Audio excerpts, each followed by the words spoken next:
finir un peu de parler de ces joueurs de cette nouvelle équipe de France. On va finir avec la ligne d'arrière. Donc la ligne qui est alignée là contre l'Écosse va être complètement toulousaine. Finalement la logique est un peu respectée parce que Toulouse est aujourd'hui la meilleure équipe du top 14. Surtout l'équipe qui justement là, qui a le plus beau jeu et qui a la meilleure ligne de 3 quarts. Je veux dire ça. Il n'y a aucune contestation sur ça. Donc on a Josion Fritz avec le retour de Florian Fritz qui était absent, donc blessé de longue date, il a manqué la Coupe du Monde et donc associé à Josion le taulier des 3 quarts centres. Voilà, non, la ligne, les 2-3 quarts centres sans contestation. Là-dessus, Lévremont a vraiment joué sur la complémentarité de ces deux joueurs. Même si Fritz, apparemment, là, contre l'Irlande, il risque d'être sanctionné pour une fourchette. Je crois qu'une fourchette. Pour l'instant, il n'a pas. Enfin, a priori, pour l'instant, il n'y a rien. Sinon, il serait sûrement remplacé par Maxime Hermos. Enfin bon, voilà, c'est à suivre, mais normalement, il ne devrait pas y avoir de soucis. Au niveau des 3 quarts L, le retour de Cédric Emmens. Voilà, à la place de Malzieu. Malzieu qui n'a pas eu une performance extraordinaire. Donc Emmens qui revient. Et Médard, le jeune Médard qui continue à faire sa place dans cette équipe de France.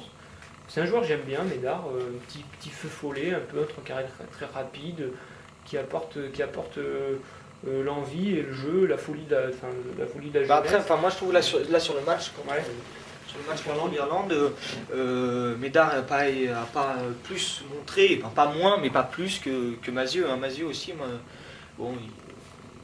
assez virevoltant aussi, un peu plus costaud, un peu plus physique, peut-être un peu moins rapide, mais en tout cas, il est assez vif, pas mal de changements d'appui et tout, il est assez intéressant quoi. Après Emmens, à mon avis c'est quand même ça doit être un titulaire de l'équipe de France. Pour moi il est un peu moins bien indiscutable quand même au mais Cédric Emmens, voilà. Il a aussi la maturité qu'il nous faut dans cette équipe de France. Il y a la polyvalence aussi, il peut jouer un peu à l'arrière, tout. Bon, alors là, justement, il y a le retour de Poitronneau qui fait une super saison et qui vraiment est notre arrière. Quoi. Là, il s'impose. Quoi. Enfin, il s'impose en tout cas, la place là, il lui est réservée. Quoi. Il n'y a pas trop de problème de concurrence et vraiment, c'est à lui maintenant de nous montrer. Il avait été blessé, là, il revient vraiment en forme quand même. Mais il a jamais explosé en équipe de France, alors que c'est vraiment ça a toujours été un grand espoir, Clément Poitronneau. Donc là, on attend vraiment qu'il explose enfin, qu'il nous montre enfin en équipe de France ce qu'il est capable de faire, et surtout ce qu'il fait avec son club. Donc voilà, pour cette ligne d'arrière qui va être totalement toulousaine, c'est à suivre aussi. Donc on va revenir un peu sur le 6 Nations, là, les prochains matchs. Donc prochain match le 14 février, France-Écosse. Donc c'est le match qui arrive, samedi, je crois que c'est à 16h il me semble.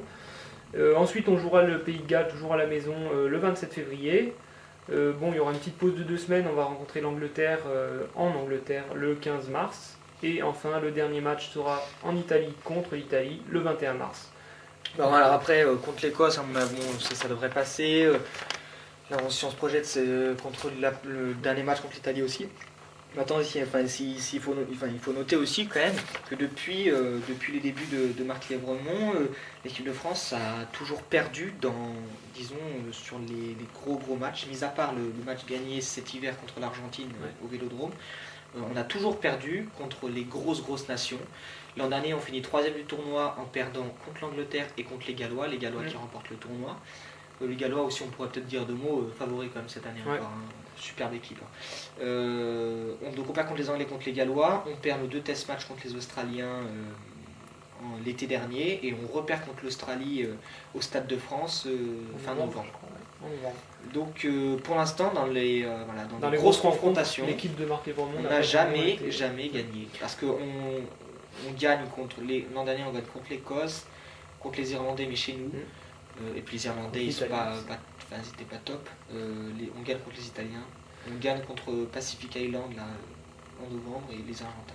Mais voilà, sur les gros matchs. C'est vrai que ça va être vraiment les gros tests. C'est vrai que déjà d'avoir perdu contre l'Irlande, c'est quand même déjà un point assez négatif. On n'avait plus perdu contre l'Irlande, je crois, depuis 2003, il me semble, si mes souvenirs sont bons. Donc c'était déjà une grosse déception. On espère qu'on va se reconcentrer face à l'Écosse pour sortir un gros match.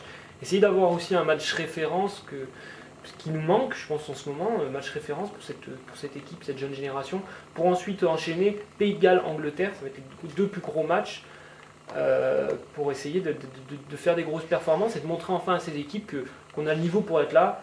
Commencer aussi à faire peur parce que c'est important aussi en rugby. Le rugby, c'est un match de rugby, c'est un combat, c'est un combat qui se joue aussi avec l'envie, l'intensité, mais aussi voilà, la peur. Enfin, c'est tout ça. Le rugby, c'est un sport de combat et il faut pouvoir montrer ses armes et être capable d'être présent à l'affrontement. Non, mais pas surtout de faire en sorte d'être un peu plus, d'être un peu moins prévisible, parce que voilà, comme l'an dernier, les équipes qui nous rencontrent, voilà, se sont dit, mais de toute façon, ils vont jouer comme ça. Ouais. C'est établi, c'est affirmé, c'est assumé, mais dire. Surtout qu'il y a la qualité dans cette équipe pour créer de l'alternance. Ça, mais c'est tout bon pour nous, quoi. Enfin, c'est des Anglais, voilà, on fait comme ça. Les Gallois, en plus, c'était le dernier match l'an dernier du tournoi, donc c'était pour leur victoire. Bon, ils étaient déchaînés. On a pris l'eau en deuxième mi-temps. Mais c'est vrai que l'équipe de France est un peu trop prévisible. Elle est belle, c'est sympa, c'est ambitieux, mais pour l'instant, c'est pas assez efficace. Voilà, parce que c'est trop déséquilibré. Faut rester encore beaucoup de travail pour Marc Lévremont pour cette équipe, mais quand même de beaux espoirs à fonder en vue de la Coupe du Monde 2011. Une équipe qui se construit, qui reste jeune. Donc, ce 6 Nations à suivre dès samedi, match contre l'Écosse. Voilà, on va en finir avec cette émission rugby. N'oubliez pas, on se retrouve très bientôt pour une nouvelle émission sûrement foot, parce que n'oubliez pas que demain, il y a un très gros match avec l'équipe du grand, du magnifique El Pibe de Oro, Raymond Domenech. Non, pardon.